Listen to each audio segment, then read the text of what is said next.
In 2417, centuries after the Earth became uninhabitable, a longevity-enhanced pilot named Clay and her AI co-pilot Roscoe travel to a new planet called Kepler-16b in search of a new home for the human species. One day, 210 years into the mission, Roscoe wakes up Clay in the morning, as it does every day, and asks her how she's doing. After a few minutes of chit-chat with her AI companion, Clay proceeds to do some exercises to keep fit. It's already been 210 years, so, oh, that'd be nice, huh?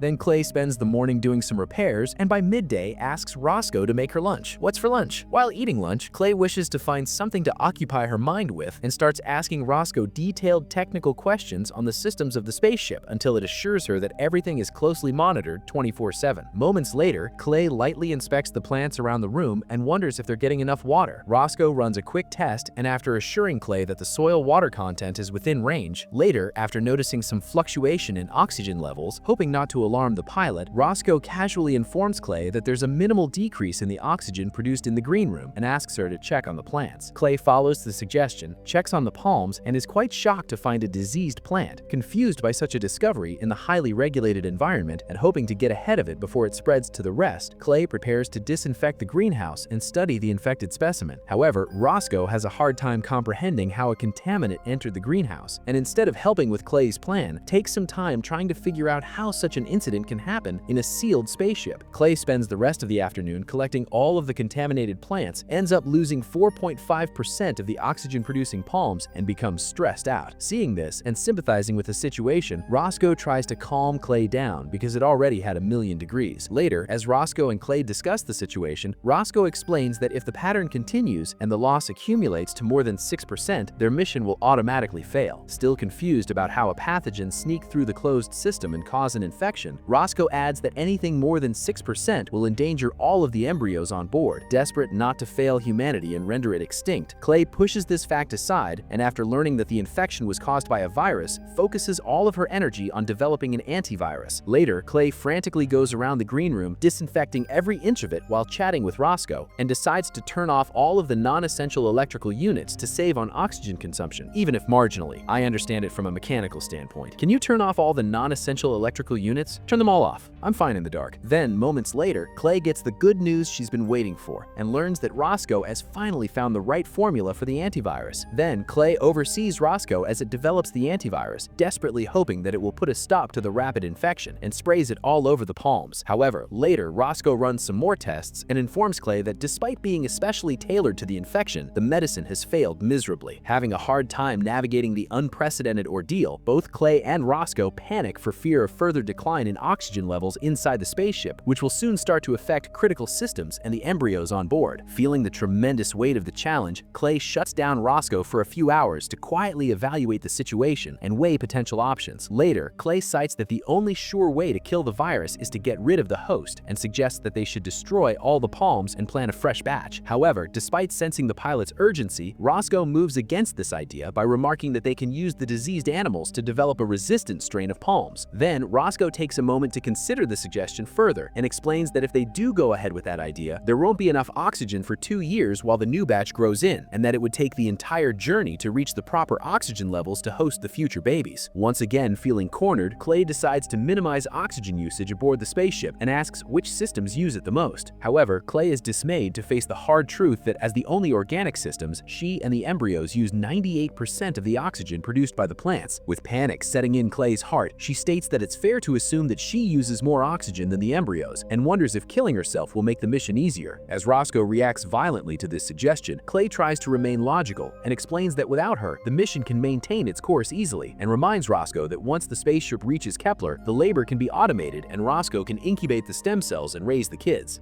Overwhelmed by the unexpected suggestion, Roscoe asked to be given some time to run the data associated with each scenario so that it can offer informed advice. However, still reeling from the drastic measures suggested and desperately searching for another way out, Roscoe mentions that they can find a way to construct a backup greenhouse and produce additional oxygen, and promises to look into it.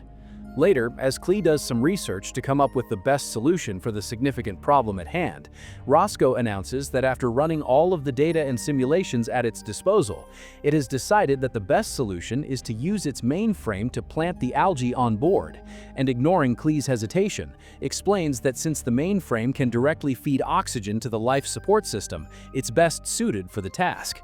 It's the perfect spot. It'll feed oxygen directly to the life support system. Taken aback by the drastic idea, Klee feels like she now has to choose and kill either herself or Roscoe for the sake of the mission. Noticing Klee's profuse resistance and hoping to calm her down, Roscoe promises to run more simulations to find out which one of them is more likely to complete the mission successfully so that they can make an informed decision. After a stressful and sleepless night, Klee rises early and asks Roscoe to reveal the results of her calculation. However, Roscoe uncharacteristically resists and tries to change the subject. Perplexed, Klee sternly asks Roscoe for the results and is amused to learn that she is fractionally better suited to complete the mission and survive on Kepler. Now, I want to double-check this. Suspicious of Roscoe's intention, Klee attempts to double-check the calculations and learns that her companion has assigned a value and added unpredictable variables to boost her results and becomes concerned. "Believe the answer you're giving me. What if you're lying?" Faced with the impossible decision of having to potentially eliminate Roscoe, the only companion she's had for the last 210 years and who has played a major role in the continuity of the mission, an overwhelmed Klee spends the whole day reading Roscoe's manual and trying to figure out if there's a way around permanently destroying the system. That evening, Klee retires to her bed early, but spends the night tossing and turning in bed without even a wink of sleep.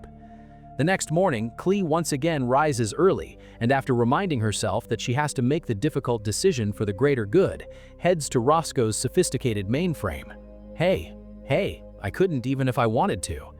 Then, following Roscoe's direction, an emotional Klee prepares to shut off the system for good. "Any last words? Take good care of the children for me." Then, while crying for her only friend, Klee pulls a lever, shutting off Roscoe's system. After some time, as the spaceship nears Kepler, Klee continues her daily routines and tasks, yet still drowns in sheer loneliness and silence. Hoping to distract herself from the emptiness that surrounds her, Klee focuses on her tasks and plants the algae in the mainframe as planned. Just like Roscoe had predicted, the algae flourish quickly and soon form a small forest of their own. Relieved by the success of the costly decision, Klee checks the oxygen levels of the spaceship and is impressed by the result. Then, following the procedure, Klee starts settlement preparations and begins studying her manuals thoroughly.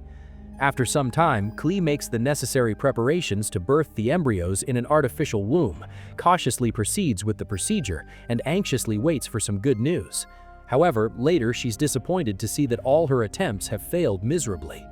Crushed by the pressure of holding humanity's future in her hands, Klee spends the rest of the day reading as much as she can on the procedure and retrying the process over and over again, while desperately hoping for a positive result. After years of trials and emotional roller coasters, Klee finally manages to birth the first baby, excitedly welcomes her, and names her V. A few years later, Klee narrates to V that humanity had to abandon Earth, which had become uninhabitable about 3 centuries ago. She then shows her satellite images of the 50 drones planting seeds on Kepler to prepare it for their arrival, and teaches her that they must treat their new home better than their ancestors had treated the Earth. Klee then explains that she was biologically enhanced to never grow old, so that she can make sure Kepler is populated properly. Unable to wrap her head around the fact that she will one day be older than her guardian, the young girl asks for clarification. "You grow up like really fast, and then I will be older than you. Someday." "Yeah." Sometime later, V helps Klee take care of the new babies successfully born from the artificial womb. Then the young girl waters the modified greenhouse while thanking Roscoe for its sacrifice. "Thank you, Roscoe." "Thank you, Roscoe." Sometime later, Klee teaches V how to run simulations on different systems and teaches her the importance of being self-sufficient. "I can't do it." Then, while the other kids run around having fun, Klee pulls V aside and stresses that the mission depends on their vigilance and discipline, and warns her to follow the rules and procedures to the letter in any circumstance. Years later, as the spaceship nears Kepler, it experiences a shaky few minutes that scare the teenagers on board. Once the spaceship safely lands, Klee calms down the other kids and helps Klee, who stands on the verge of history and prepares to disembark. "And I'll keep the kids safe until you're back." Klee then gifts V a very special and meaningful necklace given to her right before she left Earth. No, it's for you." Once alone, Klee takes a moment to absorb the significance of the mission, which has secured humanity's continued existence. After the long, utterly lonely and demanding journey, she steps out of the spaceship for the first time in 336 years and breathes a sigh of relief as she steps out onto the coveted greenery of Kepler. Years later, Kepler is well populated. Civilization booms and cities stand tall amidst the greenery, which has kindly welcomed humanity and acclimated it to its new home. One day, Klee is informed of V's death and rushes to attend her funeral. There, the lifeless body of V, who is now a gray-haired elderly woman, lies peacefully as the community prepares for a respectful farewell ceremony. Upon arrival, Klee solemnly stares at V's body, which still has the special necklace hanging from the neck, and is suddenly flooded by memories of the woman who was the first tangible hope for humanity's continuity. As memories flash through her mind, Klee sees humanity through a new lens. What once seemed a fragile blink of an eye in the vast universe has transformed into a force that endures, leaving its mark across centuries. "And now I see you and your children,"